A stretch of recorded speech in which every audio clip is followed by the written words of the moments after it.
When I talked about the management team, these are the things that they've been working on, and they're getting great results. In addition to building an all-pro management team, we've also made fiscal responsibility a top priority. Last year, I reported that the city's finances were the strongest in over a decade. And today, I'm going to share with you how the city is continuing to benefit from our overall financial position. We've collected the highest income tax revenue in our history for the second year in a row. That's good. And we've continued to reduce our overall debt while investing in our equipment and infrastructure, all while maintaining health reserves in our enterprise funds. There are some concerns, however, as our general fund cash flow is still lower than it was before the recession. This is directly related to the cuts in the local government fund that have been made by our state levels. So I want to take a closer look at our city's finances. The city of Canton is a $254 million business, a $250 million operation.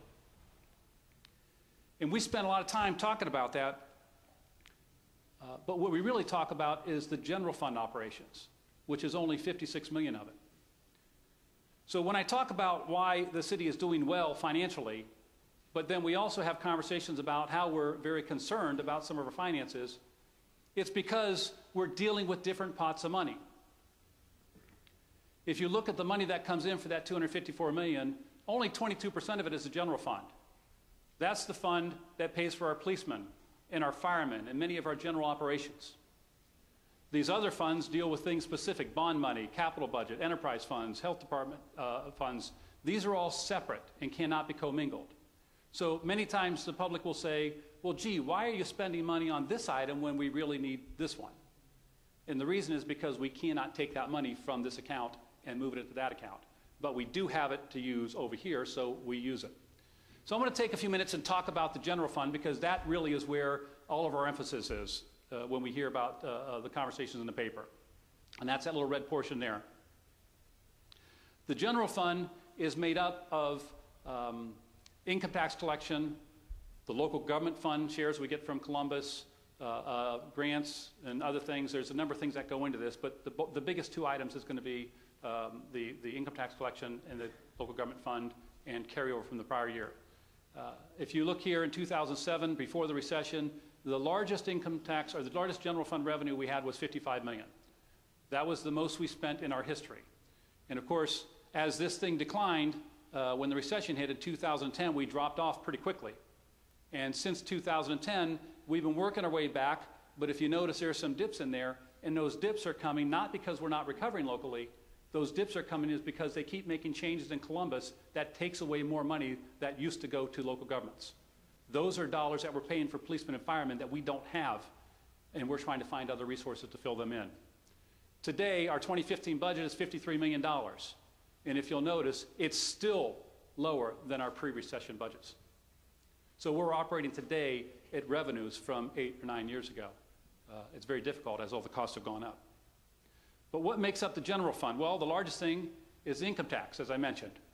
Income tax collection was at a record high in 2007 at $32 million, and it bottomed out at $28 million during the heart of the recession. At that point in time, our unemployment rate was 15%. 15% brought in $28 million. And if you look at what's happened since then in 2011, 12, 13, and 14, you've seen a significant increase. Our income tax has peaked last year at $34.7 million. Again, that's a record for the second year in a row. That means we've created local jobs, people are working and they're paying taxes. That's the local economy, and we are recovering, and Canton's doing great.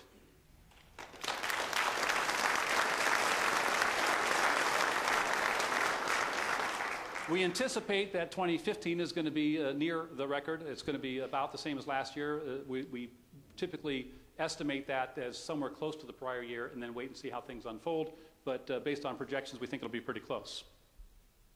So the question is, on the previous slide I'm going to go back to, how come these numbers aren't going up in the general fund when our income tax is doing that?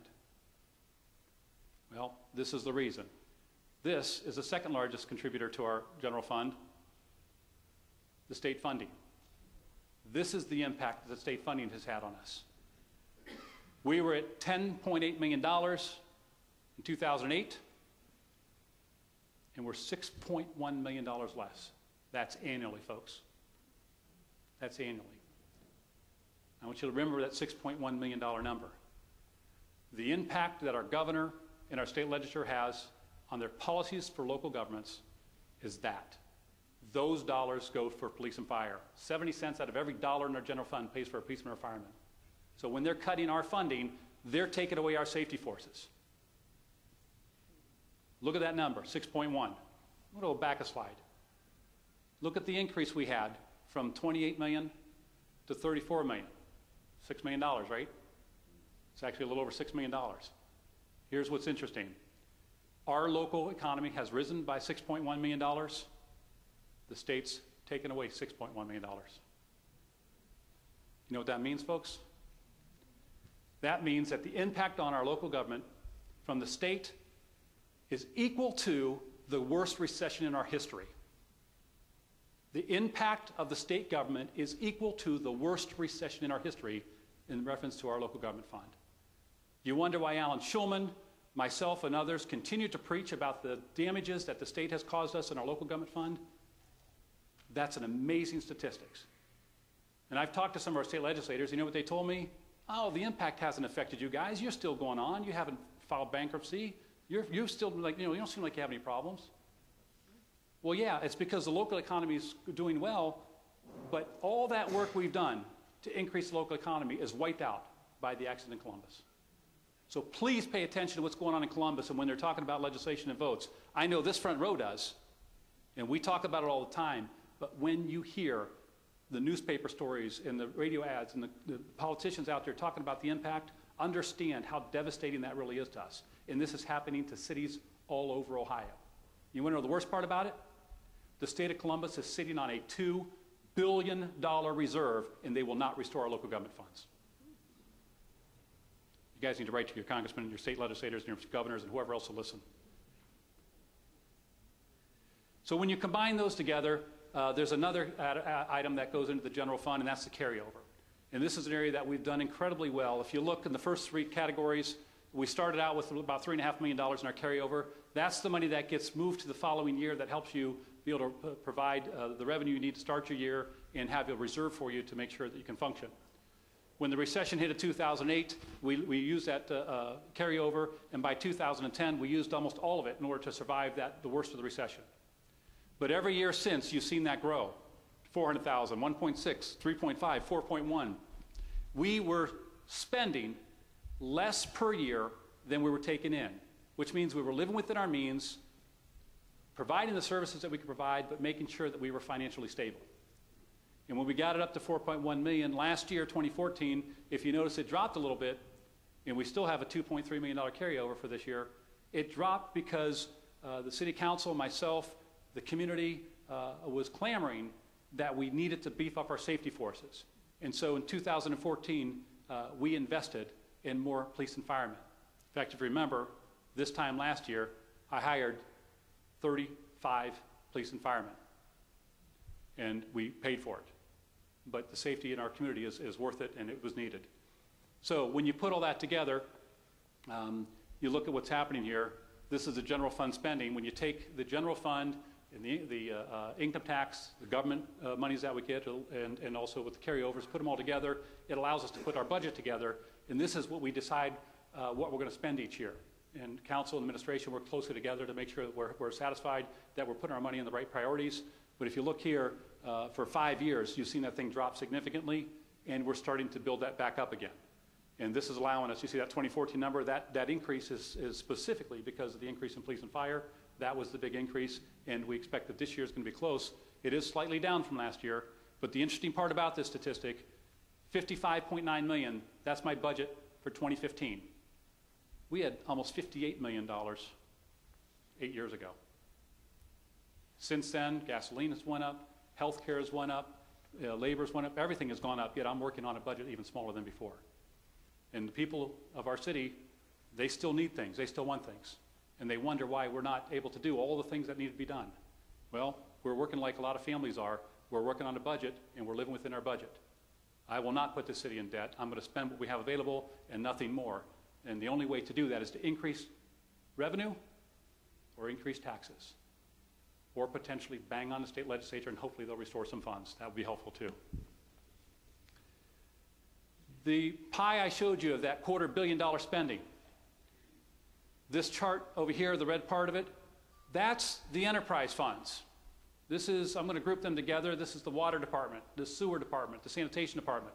We put those together as one pie because those are all independent little businesses in the city of Canton, but we're going to group them together because their stuff has to stay independent. But when you're talking about the strength of our city's finances, we have to look at everything. And this is the biggest piece of the puzzle, the enterprise funds.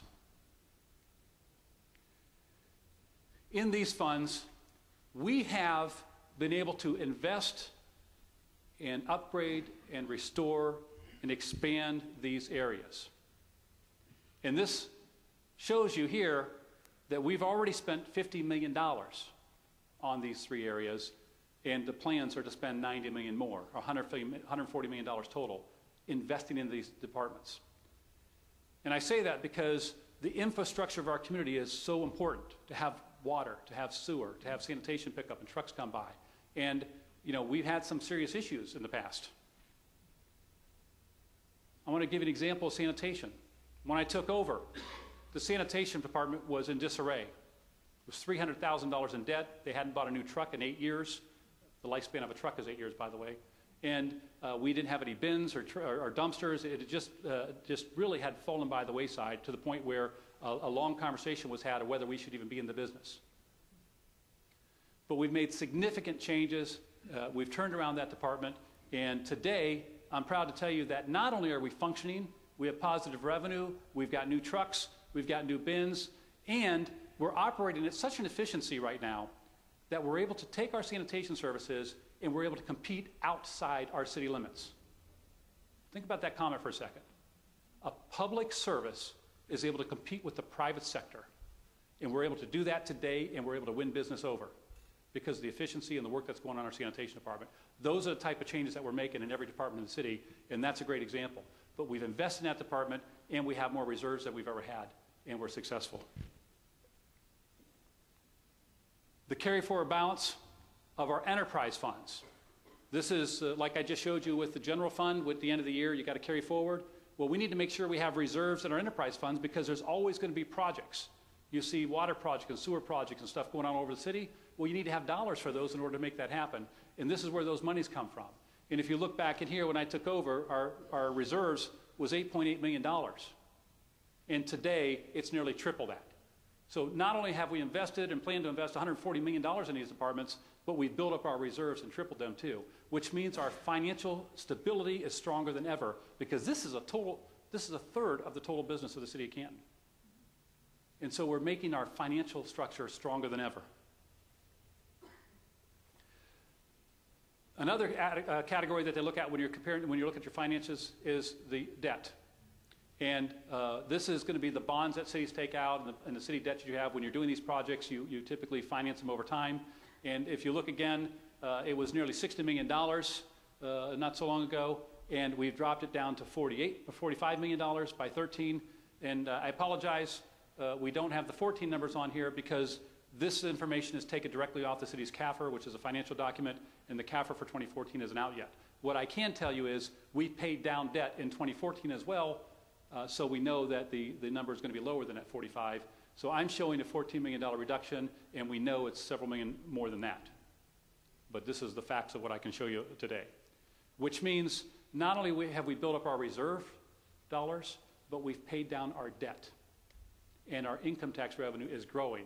And those types of things put together mean that financially the city of Canton is doing better and better overall. And because of that, it's a great time for us to consider borrowing money. And so City Council and administration have been working together over the last year talking about things that we can invest in. One at the top of the list, you guys know a little bit about that one? If not, you will. But this is obviously something that's incredibly important to our community. And we've agreed that that's where our resources need to go. The Onesta Hotel is another one we've talked about. And we'll talk a little bit more about that building later on today. But these are some of the things, the city properties, roofs, dispatch, demolitions, the 12th Street project. Anybody have to come down 12th Street to get here today? Good luck. But guess what? This time next year, you're going to be loving it. In any case, we're in the process of looking at about $15 million, and there's a couple other things out there like Market Square, which we're still working on. So the good news is we are in a position that we can actually invest and do more in our city. And to borrow money as low as 1%, I mean, who in the room can get money for 1% besides us? It's an incredible number, and it's a great time for us to borrow. So I'm going to take